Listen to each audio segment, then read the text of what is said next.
కొత్త బిజినెస్ కోసం ఆలోచిస్తున్నారా? ఈజ్ ఆన్ డిస్ట్రిబ్యూషన్ కోసం కాల్ చేయండి 9154729854.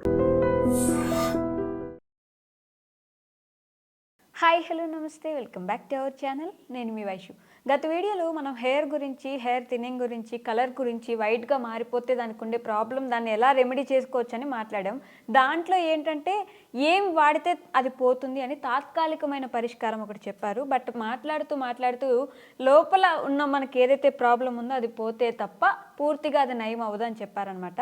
మరి ఆ లోపల ఉన్న ప్రాబ్లమ్ని ఎలా పూర్తిగా తీసేయచ్చు, ఈ విషయం గురించి మాట్లాడడానికి ఈరోజు నాతో పాటు వంటింటి వైద్యం గురించి మాట్లాడగానే ముందుగా మనకు గుర్తొచ్చే పేరు చిట్టిబొట్ల మధుసూదన శర్మ గారు అనమాట. సార్తో మాట్లాడదాం. Hello sir. హలో మా. నమస్తే. నమస్తే మా. ఎలా ఉన్నారు? బాగున్నానమ్మా, మీరు ఎలా ఉన్నారు? చాలా బాగున్నాను. సో మనం ఆల్రెడీ మాట్లాడిన వీడియోలో మీరు హెయిర్ గురించి మాట్లాడినప్పుడు తాత్కాలికమైన పరిష్కారం హెయిర్ డై నేను ఇస్తాను, దానికి ఎలాంటి ఇబ్బందులు ఉండవు, సైడ్ ఎఫెక్ట్స్ ఉండవు అని చెప్పారు. మరి తాత్కాలికంగా కాకుండా పూర్తిగా అసలు అలాంటి ప్రాబ్లమే లేకుండా పూర్తిగా వెళ్ళిపోవాలి అంటే లోపల ఉన్నది క్లియర్ అవ్వాలి అని చెప్పారు కదా, మరి ఎలా అవుతుంది సార్ అది? ఇది చాలా మంచి ప్రశ్న వేశారమ్మా.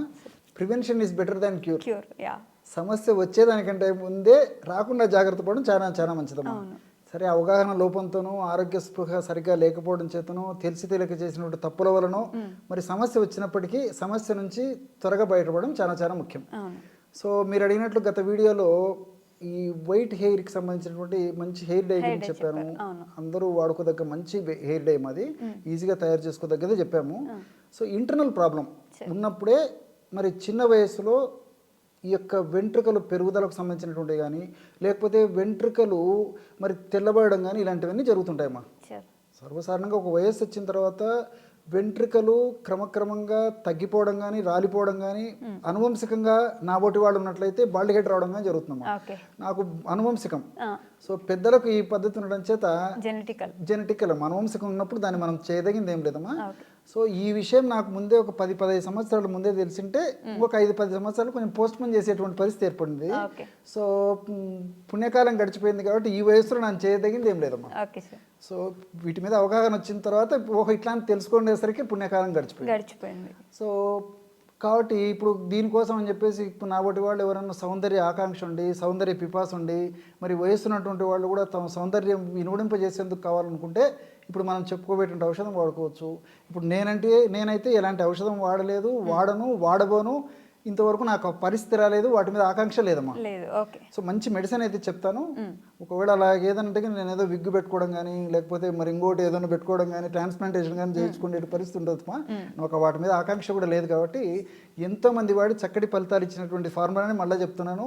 మరి ఎవరికైనా సందేహం ఉన్నటువంటి వాడు గూగుల్ సెర్చ్లో చూస్తే ఈ యొక్క ఔషధ గుణాలు తెలిస్తే వాళ్ళకి కూడా కాన్ఫిడెన్స్ వస్తామా. కాబట్టి ఇలాంటి వాటి వల్ల నెగిటివ్ కామెంట్స్ ఏర్పడడం వల్ల మంచి వీడియోని చాలామంది మిస్ అవుతారమ్మా. కాబట్టి మరి వేలాది రూపాయలు అయ్యేటువంటి మెడిసిన్ అయితే కాదు, చాలా త్వరగా ఈజీగా తయారు చేసుకోవచ్చు. అందరూ వాడుకోదగ్గ ఔషధము, ప్రయత్నం చేయడంలో తప్పులేదమ్మా. సో ఆ యొక్క ఫార్ములా చెప్తానమ్మా. కేవలం 4 పదార్థాలమ్మా. ఉసిరిక, బావంచాలు, స్వచ్ఛమైనటువంటి తేనె, స్వచ్ఛమైనటువంటి ఆవు నెయ్యి. ఆవు నెయ్యి, తేనె, ఉసిరిక, బావంచాలు, ఇంతేమ్మా. కేవలం ఈ 4 పదార్థాలు. ఎలా సార్ చెప్తానమ్మా. ఉసిరిక పొడి ఒక 200 గ్రాములు తీసుకోవాలమ్మా. 200 గ్రామ్స్. ఆమ్లా పౌడర్ అనేటువంటి పేరుతో మనకు మార్కెట్లో దొరుకుతుంది. సో లేదంటే మనం ఉసిరిక తయారు చేసుకోవచ్చు అమ్మా, ఈజీ. సో లేదంటే మంచి పౌడర్ కూడా మనకు మార్కెట్లో దొరుకుతుంది. ఒక ఉసిరిక పొడి 200 గ్రాములు. రెండవ పదార్థంగా బావంచాలని జస్ట్ ఒక 25 గ్రామ్స్ తీసుకోవాలమ్మా. అంటే బావంచాలను తెచ్చుకొని శుభ్రం చేసేసి మిక్సీలో వేసేస్తే ఈజీగా పౌడర్ అయిపోతుంది.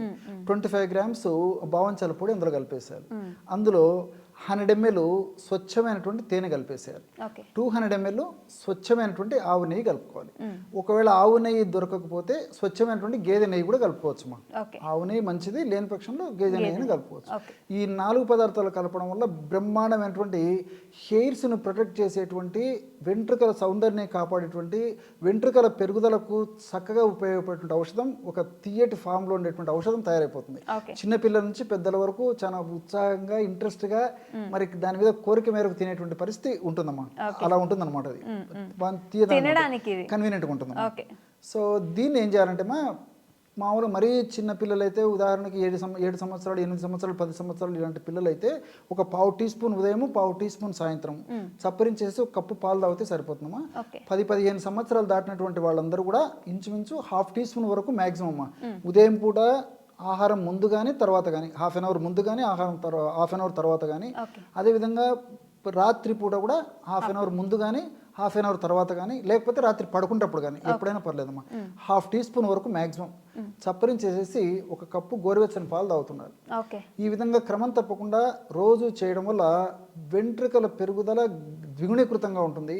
అదేవిధంగా వెంట్రుకలు చిన్న వయసులోనే మరి తెల్లబడకుండా గ్రే హెయిర్గా మారకుండా ఉంటాయి. దీంతో పాటు వెంట్రుకలకు సంబంధించినటువంటి జబ్బులు రాకుండా ఉంటాయి, డాండ్రఫ్ లాంటి సమస్యలు రాకుండా ఉంటాయి. అదేవిధంగా కొంతమందిలో దేహ తత్వాన్ని బట్టి కూడా కొంతమందికి పేలు విపరీతంగా వస్తుంటాయి.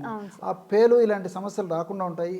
ఇలా మల్టిపుల్ బెనిఫిట్స్ కూడా ఈ యొక్క ఔషధం వల్ల ఉంటాయమ్మా. నేను ఇంతకుముందే వీడియోలో కూడా చెప్పడం జరిగిందమ్మా. ఈ యొక్క వెంట్రుకలు రాలడం కానీ వెంట్రుకలు గ్రే హెయిర్కి రావడం కానీ కారణాలు ఏంటంటే పోషకాహార లోపం కూడా ఒక కారణం. అదేవిధంగా లోపల ఈ యొక్క ఫ్రీ రాడికల్స్ అనేటువంటి పదార్థాలు ఎక్కువగా ఉత్పత్తి కావడం చేత ఆ యొక్క ప్రభావం చేత కూడా ఈ వెంట్రుకలు రావడము, చిన్న వయసులోనే వెంట్రుకలు నశించిపోవడము, కోర్సుగా తయారు కావడము, బ్రిటిల్గా తయారు కావడము, అదేవిధంగా రఫ్గా తయారు కావడము ఇలాంటివన్నీ జరుగుతుంటాయమ్మా. సో మరి యాంటీ ఆక్సిడెంట్స్ లోపల ఫ్రీ రాడికల్స్ అనేటువంటి పదార్థాలు మన బాడీలో హానికారకమైన పదార్థాలు మానసిక కారణాల వల్ల కానీ తీసుకునే ఆహారం వల్ల కానీ, అదేవిధంగా మరి ఎన్విరాన్మెంటల్ ఫ్యాక్టర్స్ అంటే వాతావరణ కాలుష్యం వల్ల కానీ ఎలాగైనా మన దేహంలో మాత్రం కొన్ని చెడు పదార్థాలు తయారై ఆ యొక్క పదార్థాల ప్రభావం చేతనే చిన్న వయసులో వెంట్రుకలకు సంబంధించిన సమస్యలు వస్తున్నాయి అన్నమాట. సో ఇది బెస్ట్ యాంటీ ఆక్సిడెంట్గా పనిచేస్తుందమ్మా. ఏది ఉసిరి. దీంతో పాటు ఉసిరిలో సి విటమిన్ బ్రహ్మాండంగా ఉందమ్మా, మీకు ప్రత్యేకంగా చెప్పనక్కర్లేదు. సో సి విటమిన్ అనేటువంటి పదార్థాలు వాడినప్పుడు మనకు బాడీ వ్యాధి నిరోధక శక్తి పెరుగుతుంది. వ్యాధి నిరోధక శక్తి, రెసిస్టెన్స్ పవర్, ఇమ్యూనిటీ పవర్ ఎప్పుడైతే పెరుగుతుందో అప్పుడు న్యాచురల్గా చిన్న చితక సమస్యలు రాకుండా ఉంటాయి. అదేవిధంగా దాని యొక్క ప్రభావం చేత కూడా వెంట్రుకల కుదుళ్ళు కూడా దృఢంగా గట్టిగా సౌష్టంగా ఉండడానికి అవకాశం ఉంటుందమ్మా. ఈ ఉసిరికలో ఎలాజిక్ యాసిడ్, కెఫిక్ యాసిడ్, క్యాంఫరాలు ఇలాంటి అనేక రకాలైన రసాయన పదార్థాలు కూడా వెంట్రుకలను త్వరగా తెల్లబడనేయకుండా కాపాడేటువంటి గుణాలు కూడా దీనికి ఉన్నాయమ్మా. దీంతో పాటు భావంచాలు బాకుచినాలు అనేటువంటి రసాయన పదార్థము, బాకుచియాలు అనేటువంటి రసాయన పదార్థము, ఈ యొక్క రసాయన పదార్థాలు ఏంటంటే మెలనిన్ అనేటువంటి పిగ్మెంట్ను బాగా పెంచుతాయమ్మా. వెంట్రుక తయారైందంటే మెలనిన్ అనేటువంటి పిగ్మెంట్ ప్రభావం చేతనే వెంట్రుక నల్లగా ఉంటుందమ్మా. మెలనిన్ పిగ్మెంట్ తగ్గిపోతే వెంట్రుక తెల్లగా అయిపోతుంది, లేదా గోధుమ రంగులోకి వచ్చేస్తుంది, కలర్ మారుతుంది. సో మెలనిన్ అనేటువంటి పిగ్మెంట్ను పెంచేందుకు భావంచాలు కూడా ఉపయోగపడుతుంది. భావంచాలమ్మా చాలా సువాసన భరితంగా ఉంటాయమ్మా. హెయిర్ ఆయిల్స్లో ఎక్కువగా వాడుతుంటారమ్మా, సున్నిపిండిలో వాడుతుంటారు, మనకు మార్కెట్లో దొరుకుతాయి. చాలా సువాసన భరితంగా ఉంటాయమ్మా. కొన్ని చర్మ వ్యాధులు కూడా వాడుతుంటారు, రక్త శుద్ధిగా కూడా వాడుతుంటారమ్మా. అది భావంచాలు. అదేవిధంగా తేనెలో ఉన్నటువంటి అనేక రకాలైన పోషకాంశాలమ్మా. ఇందులో ఐరన్ ఉంది, తర్వాత కాల్షియం ఉంది, మెగ్నీషియం ఉంది, ఫాస్ఫరస్ ఉంది, చక్కటి మన దేహానికి ఉపయోగపడే అనేక రకాల మంచి మంచి షుగర్స్ ఉన్నాయి. ఇవన్నీ కూడా మరి పోషకభరితంగా ఉండి పోషకాహార లోపం వల్ల కలిగేటువంటి ఇలాంటి సమస్యలను తగ్గించేందుకు ఈ యొక్క తేనె చాలా చక్కగా ఉపయోగపడుతుంది. ఇంకొకటి ఏంటంటే ఈ మంచి తేనె వాడుకోవడం వల్ల మన జీర్ణ వ్యవస్థలో మన దేహానికి ఉపయోగపడేటువంటి మంచి బ్యాక్టీరియాను విపరీతంగా వృద్ధి చెందింపజేస్తుందమ్మా. గట్ బ్యాక్టీరియా ఎప్పుడైతే బాగా వృద్ధి చెందుతుందో ఆ యొక్క ప్రభావం వెంట్రుకల మీద ఉండి వెంట్రుకలు కూడా నిగనిగలాడుతూ సౌందర్యవంతంగా కోమలంగా ఉండడానికి అవకాశం ఏర్పడుతూ ఉంటుందన్నమాట. అట్లే నెయ్యిలో విటమిన్ ఈ ఉంది, తర్వాత కొన్ని రకాలైనటువంటి ఈ యాసిడ్స్ కొన్ని ఉన్నాయి, అదేవిధంగా కొన్ని రకాలైన పోషక పదార్థాలు, కాల్షియము ఇలాంటివన్నీ ఉన్నాయి. సో ఇవన్నీ కూడా ప్రత్యక్షంగా పరోక్షంగా వెంట్రుకల కుదుళ్లను గట్టిపరచడమే కాకుండా వెంట్రుకలు త్వరగా మెత్తబడకుండా ఊడిపోకుండా ఉండేందుకు చాలా చక్కగా ఉపయోగపడతాయి. అదేవిధంగా వెంట్రుకలు సౌందర్యవంతంగా కోమలంగా కాంతివంతంగా నిగనిగలాడుతూ ఉండేదానికి ఉపయోగపడతాయమ్మా. సో ఇవన్నీ కూడా మల్టిపుల్గా మనం తయారు చేసి వాడుకుంటున్నాం కాబట్టి ఇవన్నీ మల్టిపుల్ బెనిఫిట్స్ ఉంటాయి, ఎలాంటి సైడ్ ఎఫెక్ట్స్ ఉండవు. దీర్ఘకాలం పాటు వాడినప్పటికీ అన్నీ మనకు మేలే జరుగుతాయి. కానీ ఇక్కడ మీరు గుర్తుంచుకోవాల్సింది ఏంటంటే షుగర్ వ్యాధి మరీ ఎక్కువ ఉన్నటువంటి వాళ్ళు కానీ, లేకపోతే ఏదైనా వెయిట్ ఎక్కువ ఉన్నటువంటి వాళ్ళు కానీ, అట్లే విధంగా కొలెస్ట్రాల్ సమస్యలు ఎక్కువ ఉన్నటువంటి వాళ్ళు, వీళ్ళు మినహాయించి మిగతా వాళ్ళందరూ కూడా ఇది వాడుకోవచ్చమ్మా. వీళ్ళు వాడుకోవాలంటే వైద్యుల సలహా అవసరం అవుతుంది. Okay sir, thank you. ఓకేమ్మా.